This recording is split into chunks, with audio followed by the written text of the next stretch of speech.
Shalom. Hey guys, it's Forethought Friday time. So let's connect an Old Testament scripture with the life of Yeshua, the Hebrew name for Jesus. We see in Deuteronomy 8 verse 3, it says, "Man doth not live by bread alone, but every word that proceedeth out of the mouth of Yodevave, or God." Wow, I've seen that before in Matthew, so it's Forethought Friday time. Here in chapter 4 of Matthew, we see the adversary tempting Yeshua 3 times. Each time Yeshua responds with a quote from the Torah. The Torah, his father's instructions on how we should live and walk. Yeshua didn't make up a new scripture. He simply did what? Followed the instructions from the book. Timothy wrote in chapter 3, verse 16, that all scripture, now mind you, at this time, there was only the Old Testament. So let's start over. The Old Testament is breathed by Elohim and profitable for teaching, for reproof, and instructions.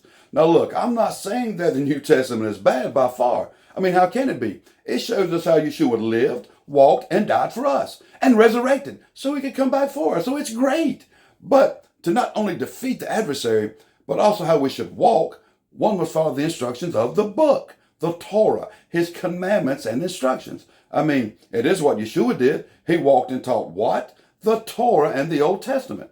And he used it to fend off the evil one. Well, for me, I want to walk as Yeshua did. I want to live like he did and defeat the adversary the same way he did. And to do that, I must follow the instructions of his word. See, I want Yeshua to know I love him. And it says in John 14:15, "If ye love me, keep my commandments," all of them. It's so simple, but yet we stray from it. Here's one of the top 5 scariest verses you'll ever read in the Bible. 1 John 2:4. "He that saith, I know him, and keepeth not his commandments, is a liar." Oh my, I don't want Jesus to call me a liar. I want him to know I love him. I want to walk as he did and follow him. And I need his instructions for that. And to defeat the adversary.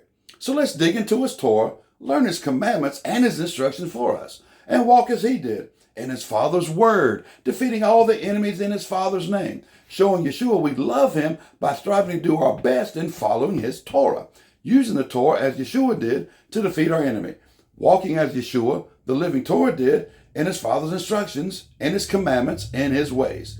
So let's stop trying to walk in our way, making up some elaborate prayer, and simply follow his instructions, the Torah, and quote what Yodevave breathed for us to use to not only live, but win the spiritual battle of life. Let's breathe Yeshua into the other people. And how do we do that? Through his word, through his Torah, his instructions.